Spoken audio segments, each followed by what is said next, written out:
1947 में पाकिस्तान का जन्म हुआ था। खून और विश्वास के बीच से पार्टीशन के दौरान बने इस देश का मकसद था एक आज़ाद मुल्क जहां मुस्लिम्स रह सकें।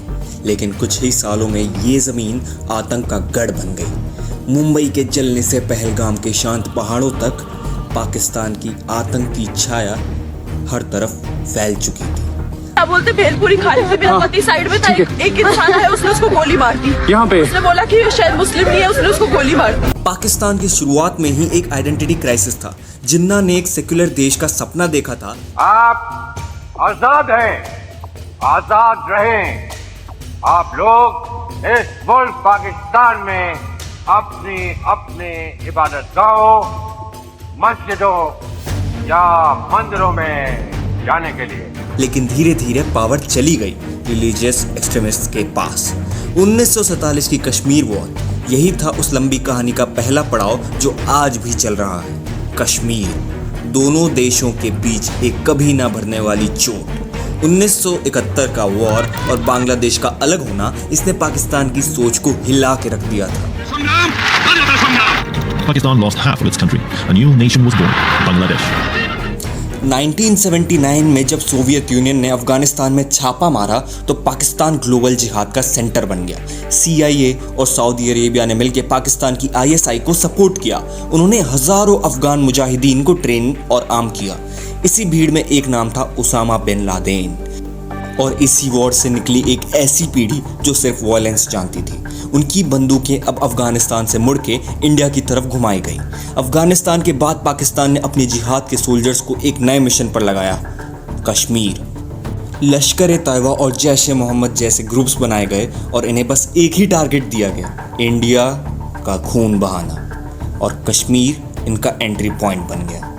1993 मुंबई सीरियल बॉम्बिंग्स, 12 बॉम्ब्स, एक के बाद एक मुंबई के हर कोने में धमाके। मुंबई स्टॉक एक्सचेंज, जावेरी बाजार, सब कुछ टारगेट बना। 257 लोग मारे गए, 1400 से ज़्यादा घायल हुए। दाऊद इब्राहिम और उसकी डी कंपनी ने RDX का इस्तेमाल करके ये पूरा ऑपरेशन प्लान किया था। 1999 IC-814 हाईजैकिंग। इंडियन एयरलाइंस का एक फ्लाइट काठमांडू से दिल्ली जा रहा था, लेकिन हाईजैक करके ले जाया गया कंदाहार, अफगानिस्तान। हाईजैकर्स ने 3 डेंजरस टेररिस्ट को छोड़ने की डिमांड की थी, जिसमें मसूद अजहर, उमार शेख और मुश्ताक जरगार शामिल थे।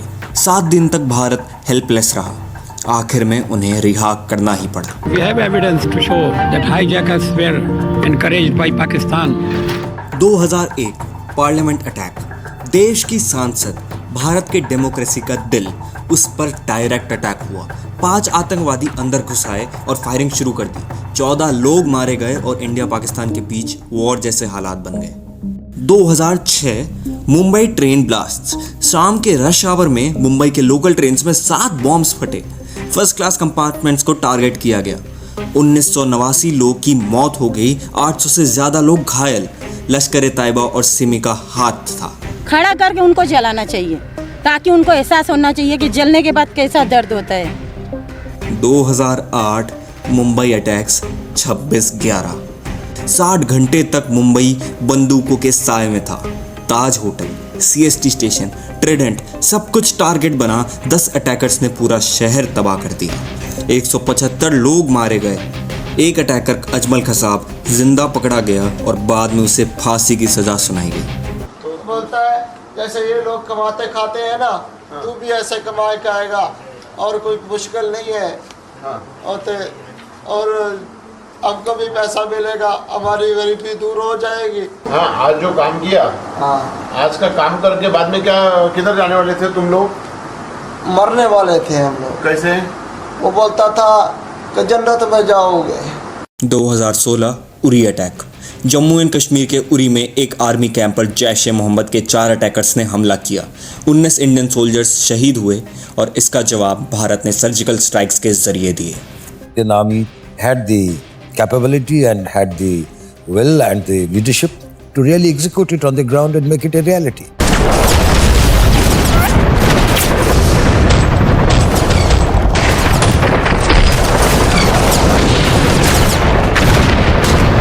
पुलवामा अटैक 14 फरवरी। सीआरपीएफ की एक कन्वॉय पे एक सुसाइड बॉम्बर ने अपनी गाड़ी उड़ा दी 300 किलो एक्सप्लोजिव्स के साथ। 40 जवान शहीद हुए। आदिल अहमद दर, एक 22 साल का लड़का जो जैश-ए-मोहम्मद का मेंबर था, उसने इस अटैक को अंजाम दिया था। 2025 पहलगाम अटैक, बाईसरन वैली पहलगाम। हिंदू यात्रियों पर गोली चलती है। अटैकर्स पहले लोगों से उनका धर्म पूछते हैं, फिर गोली चला देते हैं। 26 लोग मार दिए जाते हैं और अटैक का मकसद बताया जाता है एरिया में पीस को बिगाड़ना। ये लोग सिर्फ जंगल में छुपे हुए आतंकवादी नहीं हैं, ये खुले में घूमते हैं। हाफिज सईद, मसूद अजहर, हासिम मूसा, इनके पास अपनी सेनाएं हैं, फॉलोअर्स हैं, पैसे का सपोर्ट है। पाकिस्तान की आर्मी और आईएसआई ने टेरर को एक स्ट्रेटजी बना लिया है। इनका डॉक्ट्राइन है इंडिया के खिलाफ इनडायरेक्ट वॉर और इनके टूल्स हैं जिहाद और डिनायल। पाकिस्तान हमेशा से ऑफिशियली डिनाई करता रहा है कि उनका टेररिज्म से कोई लेना देना नहीं है, लेकिन सच कुछ और कहता है। कभी उनके मिनिस्टर्स खुद कबूल कर लेते हैं, We have been doing this dirty work for United States for about 3 decades. तो कभी FATF जैसे ग्लोबल ऑर्गेनाइजेशंस उन्हें ग्रे लिस्ट कर देते हैं।